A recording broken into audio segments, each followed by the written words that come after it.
Hi, welcome to O'Fallon Fire District. We're here at Station 3. I'm Captain Gary McCutcheon. We're going to go over the rescue truck right behind me here. Unit number is 9136.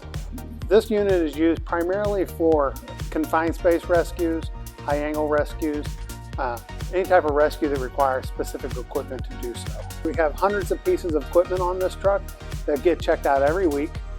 So we'll start working our way around. We start down the compartment doors. You'll notice this truck looks different than the other trucks in O'Fallon, and this is the only one of these trucks that we have.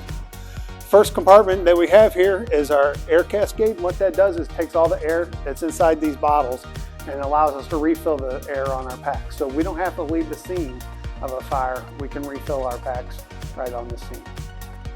So we'll go on to the second compartment here. This compartment features fans and some rescue equipment that we use to push and pull and move things that we need to move.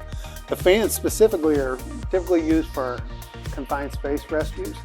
What we'll do is we'll take those fans, we'll hook them up, and then we run a pipe down into the sewer or wherever the confined space is, and we pump fresh air into there.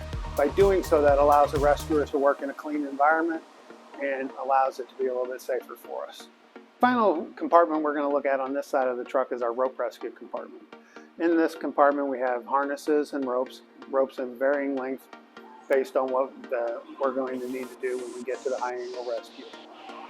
As we work our way around the truck, we come to the back side of the truck, and in this cabinet we have all of our lighting. As with all of the fire trucks in the fire district, we bring our own lighting as well as generators on any type of call that we have. So here we got inside the compartment on the truck, and back here we carry a number of different tools and equipment. We have spare SCBAs that we use to breathe inside fires, but the majority of what we have back here is special rescue equipment. Inside these bags are all kinds of rigging equipment that allows us to do all the high angle rescue that we talked about briefly with the ropes. We have large cutting torches that we can cut if a building were to fall or we needed to cut some metal around someone. We have cutting torches for that. We have plenty of helmets, because we always have our helmets on when we're on scene. And then behind these two cases back here is confined space equipment. Confined space is where you go into a small area or an area that has a bad atmosphere. So we're on continuous supplied air with this type of equipment so we can work within those spaces safely. We come into the first cabinet on this side. In here we have oil dry for cleaning up spills, and we have a generator.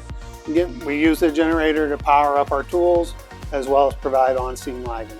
So in this compartment we have a couple of things. We have our spare SCBAs for our breathing apparatus, and then we have a patient packaging system, and it's called a Cascade. This one's very flexible, so we can get it into a nice tight space, a confined space.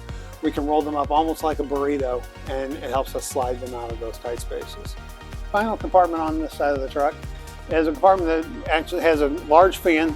Remember the other side we talked about ventilating confined spaces with those smaller fans.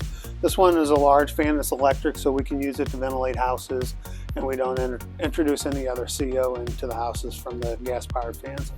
Then the 4 blue bottles you see here, that's the air that actually works with the air cascade on the other side we previously talked about. And then here on the top shelf, we have the Stokes basket, the patient packaging system. We referenced it just a minute ago in the other compartment. That one's a solid, rigid patient packaging system. So we would normally use that to lift them up sides of cliffs, or it's got multiple handles on it, so we put multiple people carrying patients. We thank you for coming out today and taking a tour of the truck with us. If you ever have any questions, don't hesitate to give us a call. We'll be happy to answer them for you.